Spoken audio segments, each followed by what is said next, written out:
আসসালামু আলাইকুম ওয়া রাহমাতুল্লাহি ওয়া বারাকাতুহু।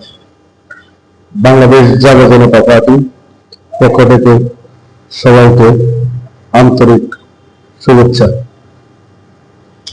বাংলাদেশ জামাতে ইসলাম, বাংলাদেশ ইসলামিক যে দলগুলো আছে তাদের কাছে বাংলাদেশ জাতীয় জনতা পার্টি একটাই প্রশ্ন জানতে চায়, আপনারা দেশের বিভিন্ন স্থানে আপনারা মিলাদের আয়োজন করেন, মিলাদ পড়ান, বাসায় গিয়ে যে কোনো অনুষ্ঠানে যে কোনো কাজে গিয়ে বাসায় গিয়ে অনেকেই মিলাদ পড়ায়। তো আমাদের একটাই জানা গেছে বাংলাদেশের জনগণের যে আপনাদের বাড়িতে কেন মিলাদ হয় না, এটার কারণ কি? বাংলাদেশের জনগণ এটা জানতে চায়।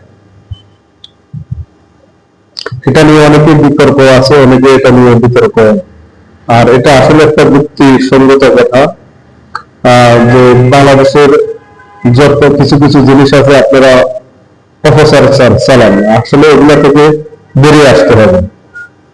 আর এটার অ্যান্সার অবশ্যই আপনারা দেবেন। সবার বাসায় যদি মিলাদ হয়, হুজুরদের বাসায় কেন মিলাদ হয় না, এটা বাংলাদেশের জনগণ জানতে চায়।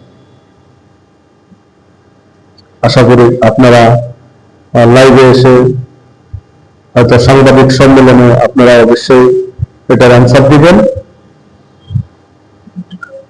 বাংলাদেশের জনগণ সবাই জানতে চায়।